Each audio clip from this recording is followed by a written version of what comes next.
After the lunch break, markets are very different than during the first couple hours of trading, like when you're trading the equity indexes. Is there a kind of a generalized way for BlackBird to switch over automatically to the change in the market?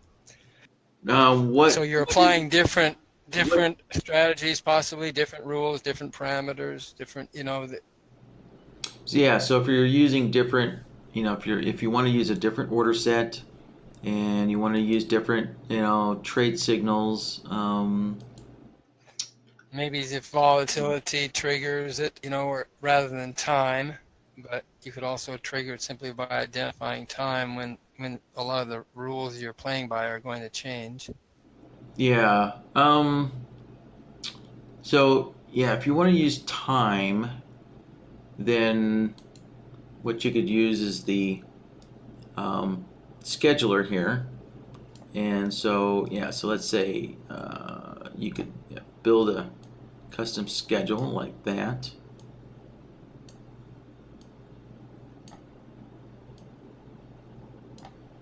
Um, so there we go. So we got custom schedule that this so this Blackbird would stop trading at 12 o'clock, and we have it set up so it close out any open positions 30 seconds after 12 o'clock, and then what you would need to do is start up a second Blackbird.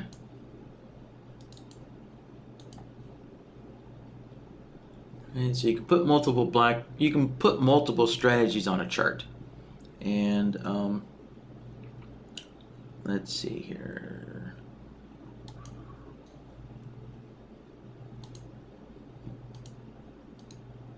Here we go. So here's the new Blackbird, and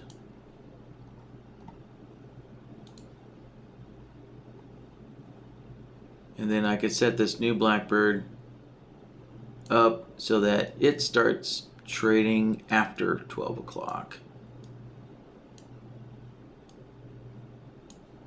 Right, and then you can put in a different, order sets in here, and you could even load up, different bloodhound signals or different indicator signals as you see fit. So that would be the way to do that. So, yeah. Yeah, that's a nice, clean solution. So yeah, Frank's question is really, does the dynamic planner use the excuse me, OCO order set? So, yep, it absolutely does.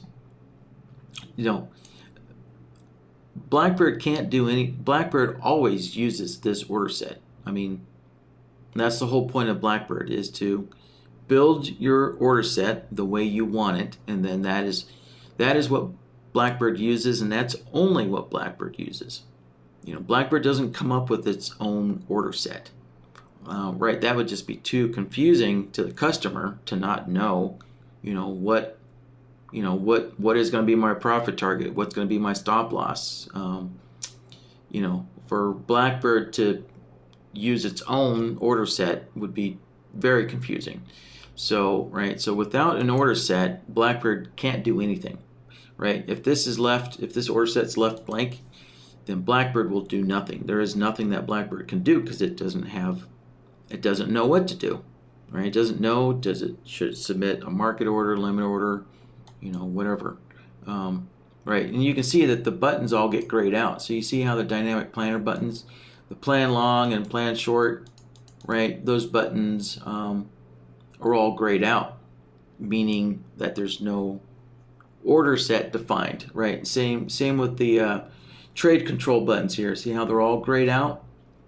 And that's because there's no order set designed yet. There's no order set created, so therefore Blackbird doesn't know what to do. So, all right. So I hope that clears that up. Let's see what else we got here. So, all right. So the follow-up question here is, what does Blackbird do when there's multiple? Well, it throws all of those order sets on there. So let's go and let's go and build a couple of quick order sets here.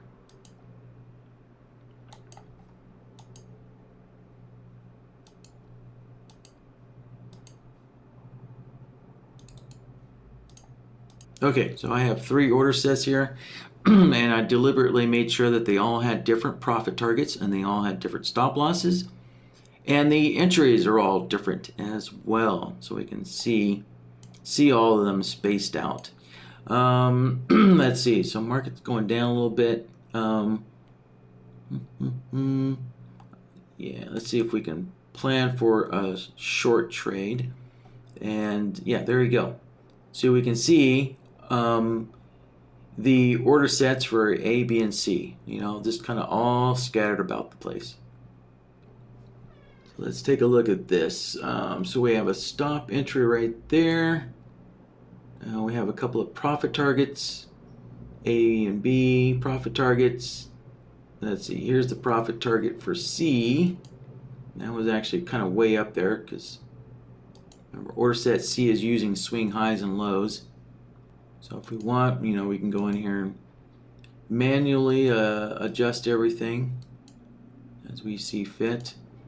So, right, that's the whole point of the dynamic planner, is you can go in and put your own, set your own locations here for you. Well, basically what you're setting with the dynamic planner is the initial placement. All right, so keep that in mind. You're setting the initial placement for the dynamic planner. Now, if we go in here, if I have some trailing rules set, then as soon as the order is placed, those trailing rules could kick in immediately and move your order. Right? So just keep that in mind when you're using a dynamic planner. It's not going to just leave the contract wherever you placed it. If you've created trailing rules, well, you're telling BlackBird, okay, move my stop loss or my profit targets, according to whatever my trailing rules dictate.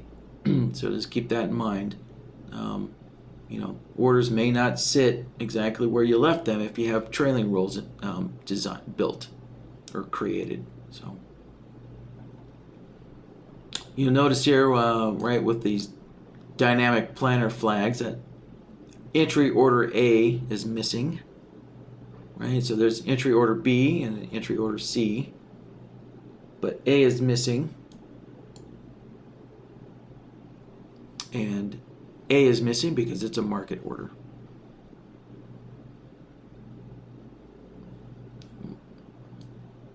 All right, well, yeah, I'm not seeing any new questions coming in here, guys, so yeah, we'll wrap this up. We're at the hour and a half mark, so I think this was a good workshop. Yeah, just a reminder, guys, if you like to email your questions in ahead of time for these workshops, just email them into the support there, and you'll get your emailed in questions up first. Those will get answered first.